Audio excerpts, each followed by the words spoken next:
Les amis, aujourd'hui je vous teste le X60 RGB de la marque Zhiyun. Il s'agit d'un éclairage de 60 watts qui provient de la gamme Molus.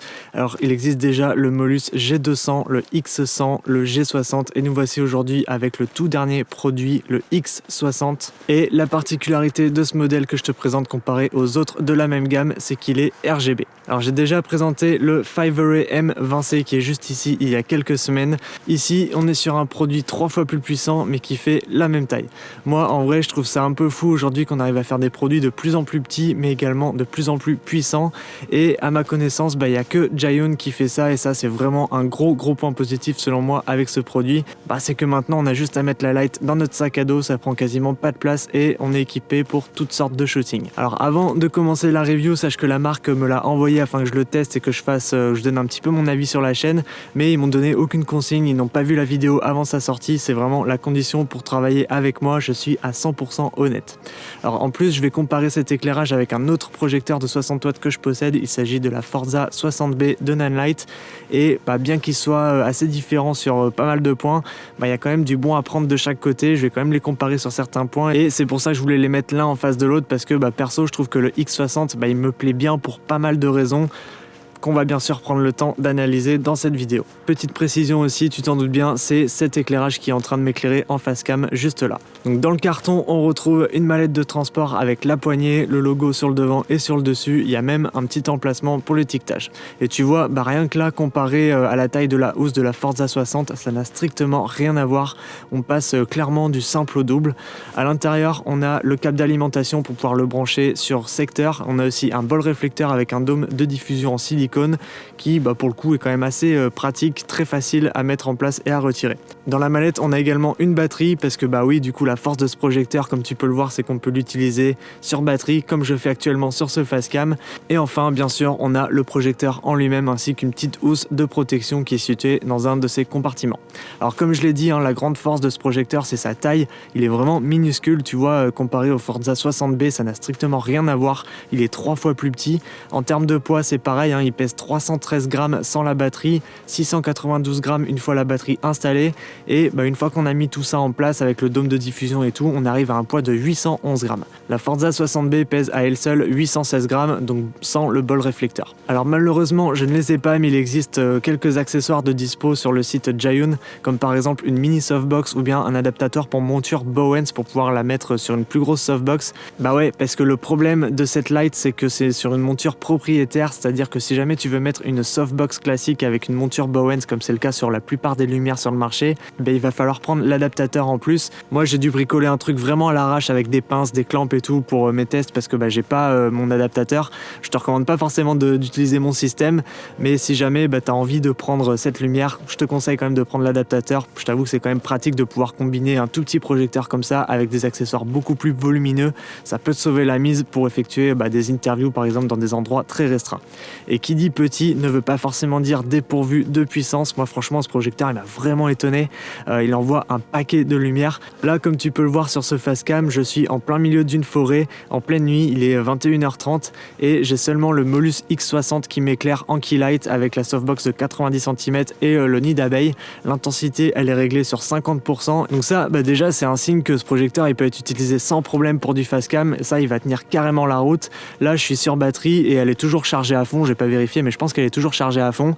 D'ailleurs la marque annonce une durée d'utilisation de 50 minutes à 100% d'intensité avec la batterie. Moi j'ai fait le test et à pleine intensité j'ai bien obtenu le même résultat. Alors je l'ai dit tout à l'heure, c'est possible d'utiliser cet éclairage, de le brancher sur secteur, mais également aussi à l'aide d'une batterie externe, une powerbank par exemple. Et là selon moi c'est là qu'on touche un des points qui me dérange le plus avec ce produit, c'est que l'emplacement pour venir brancher ce projecteur, que ce soit une powerbank en USB-C ou bien le DC 24V sur secteur, cet emplacement là il est situé juste à côté du pas de vis. Donc là je dois t'avouer que c'est un petit peu la débrouille, soit tu arrives à mettre une plaque de trépied vraiment minuscule et auquel cas tu arrives à libérer de l'espace pour accéder au connectique, soit si tu es comme moi tu galères vraiment à trouver une solution qui fonctionne parce que toutes mes plaques de trépied sont beaucoup trop larges et elles bloquent l'accès au connectique. Donc la meilleure solution selon moi si jamais tu veux t'en servir comme lumière de face comme je le fais en ce moment, c'est d'utiliser un adaptateur Bowens, comme ça le cob vu qu'il est vraiment léger, il n'aura pas besoin d'être fixé sur un trépied, ce sera vraiment la softbox en elle-même qui sera sur le trépied. Et si jamais tu t'en sers comme lumière d'ambiance ou de remplissage, dans ce cas-là, je te conseille de prendre des petits adaptateurs comme celui-ci, ça coûte environ 20 € sur Amazon. C'est un peu de la bricole, mais bon, c'est toujours pratique dans ce genre de situation. Au niveau du hardware, alors c'est pas la seule chose que je reproche à cette lumière. Je trouve que l'écran il est assez mal placé finalement. En plus, si jamais on vient positionner la lumière sur un trépied, on va se retrouver avec l'écran dans l'autre sens, un petit peu incliné. Donc pour faire ces réglages, c'est pas forcément le plus pratique. Au niveau des points de fixation, le problème c'est qu'il y en a qu'un seul, comme je l'ai dit, c'est celui qui est en dessous du trépied, qui est assez mal placé. Moi, j'aurais aimé en retrouver un petit peu partout, quitte à faire un produit un peu plus grand. Ça m'aurait vraiment pas dérangé. Ce qui compte pour moi dans ce genre de produit là, c'est l'ergonomie, la facilité d'utilisation. Là, je retrouve pas trop ça avec ce produit. Le fait qu'il soit petit et léger, c'est bien, mais c'est pas forcément l'argument qui va me séduire en premier. Et ça, on va dire que c'est un petit peu le cas sur pas mal de produits en termes d'éclairage. Si je regarde la Forza 60B, je peux dire un petit peu la même chose. C'est une lumière que je peux venir fixer sur un trépied de lumière sans problème, mais pas sur un trépied classique, ni même visser une plaque de trépied. Donc du coup, selon l'utilisation, que ce soit pour la Forza ou pour la Molus, il y aura toujours des petits compromis à faire. Et moi, je trouve ça un petit peu dommage parce que selon moi, l'éclairage parfait, c'est l'éclairage qui est facile à installer finalement. Et là, avec ces deux lumières, c'est pas forcément le cas. Donc là, tu peux voir aussi qu'on a pas mal de grilles d'aération tout autour du projecteur. Moi, ça me fait comprendre qu'il a tendance à vite chauffer et vite faire du bruit. Alors honnêtement, ce serait mentir de dire que le ventilo ne tourne pas, mais en soi, le bruit, il est vraiment pas gênant. Là, par exemple, pour ce facecam, j'entends même pas le bruit du ventilateur. Il y a du bruit environnant un petit peu autour de moi. Le son de ma voix couvre quand même largement le bruit du ventilateur, et en plus le micro qui est placé juste au bout de mon doigt, il ne l'entend absolument pas. Et puis même si jamais on devait l'entendre, ce type d'éclairage c'est plutôt destiné à être utilisé assez loin de la caméra ou du micro, donc pour moi c'est pas réellement un souci. Bon, malgré ces petits points négatifs, ces petits défauts on va dire, ce projecteur il est quand même bourré de qualité. Il a un CRI de 95, un TLCI de 98. Aujourd'hui c'est devenu clairement une norme, il faut pas oublier que ce sont d'excellents résultats en termes de rendu des couleurs. On a un mode CCT qui peut aller de 2700 à 6500 Kelvin. Par contre on n'a pas le contrôle sur les greens et les magentas. En vrai, est-ce que c'est une mauvaise chose? J'en sais rien, mais en tout cas moi je m'en sers même pas, même quand c'est présent, donc c'est pas vraiment un problème. En termes de puissance, ce projecteur nous offre environ 2000 lux à 1 mètre sans le réflecteur, ce qui est quand même beaucoup moins puissant que la Forza 60 qui elle nous délivre 3261 lux à 1 mètre. Donc là il y a un léger avantage à Nanlite qui nous offre des lumières un petit peu plus puissantes. Mais alors du coup, là où la Molus X60 se démarque de la Forza 60 et même de tous les autres projecteurs de cette gamme là d'ailleurs, c'est qu'il est RGB. Donc en plus de pouvoir s'en servir en tant que key light avec une lumière blanche, on peut également l'utiliser comme lumière d'ambiance, de remplissage ou même en tant que key light de couleur avec une softbox. Là je te mets quelques petits exemples à l'écran, et le truc c'est que là on va profiter des 60 watts de ce projecteur pour envoyer beaucoup plus de lumière qu'avec des tubes LED ou bien des mini projecteurs qui sont en général utilisés pour de la fill light et qui font 15 ou 20 watts. Donc pour des shootings photos en studio, en extérieur, de la vidéo, du clip, ça nous donne quand même pas mal de possibilités de création. Sans compter le fait qu'on a un bol réflecteur avec le dôme qui est directement fourni aussi avec le pack de base. Et même ça, s'il est situé assez loin du sujet, ça peut également être utilisé pour du facecam, comme sur cet exemple là, la lumière est assez diffuse. On peut aussi la placer en hauteur et simuler une sorte de plafonnier grâce au dôme pour rendre une ambiance un petit peu plus dramatique à notre scène. Bref, vraiment les possibilités sont nombreuses. En plus de ça, comme pour la plupart des éclairages, on a pas mal de petits effets qui sont disponibles. On en a 16 au total qu'on peut tous customiser selon nos envies et nos besoins. Tout ça forcément c'est pilotable via l'appli ZY Vega, et d'ailleurs si jamais tu utilises ce projecteur ou d'autres projecteurs de la marque Zhiyun, moi je te conseille quand même de passer par l'appli pour faire tous tes réglages.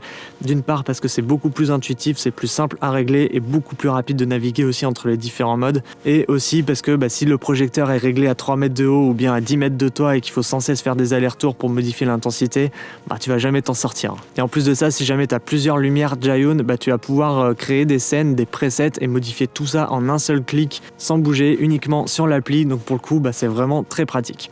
Alors malheureusement j'ai pas pu utiliser le X60 dans beaucoup de configurations différentes, mais pour moi une chose est sûre, c'est que je vais commander l'adaptateur Bowens pour pouvoir le fixer sur une softbox, et à l'avenir je vais plutôt privilégier les déplacements avec cette lumière là, par exemple lorsque j'aurai des interviews rapides à filmer, plutôt que de sortir la Forza 60 ou la Forza 300 qui nécessitent de se brancher sur secteur et qui mettent beaucoup plus de temps à installer. Alors pour conclure cette vidéo, moi je dirais qu'on a là un vrai couteau suisse en termes d'éclairage. Le X60 est petit, compact, puissant, il peut servir aussi bien en key light comme je l'ai fait durant toute la durée de cette vidéo, mais aussi en lumière de remplissage remplissage ou d'ambiance grâce à son mode RGB et tous les différents effets qu'il possède. Moi je trouve que son côté compact fait qu'on a envie de l'emmener un petit peu partout avec soi et il peut être vraiment un lifesaver dans beaucoup de situations. Les possibilités d'accessoirisation sont nombreuses aussi, softbox, gobo, à condition d'avoir l'adaptateur Bowens. Alors certes, il vient pas sans quelques points négatifs, le principal je l'ai dit, c'est le support de trépied qui est vraiment pas bien placé, mais bon, une fois qu'on sait ça, on arrive à s'adapter. Le prix, à savoir que la marque m'a donné une estimation, mais à l'heure où j'enregistre cette vidéo, le produit n'est toujours pas sorti. Donc on serait autour des 389 € pour la version RGB. J'ai pas le prix exact, mais un petit peu moins cher aussi pour la version bicolore, donc juste avec le contrôle sur la température de couleur. À titre de comparaison, la Forza 60B Mark II est à environ 340 €.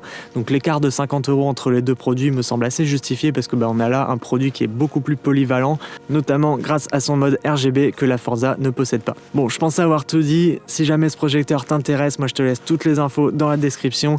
Code créateur Nicolas sur Miss Numérique si jamais tu souhaites soutenir mon travail, et si jamais tu veux voir la review de ce projecteur là, c'est ici que ça se passe en fait. Allez, à tout de suite. Donc ça déjà... Putain, la frayeur.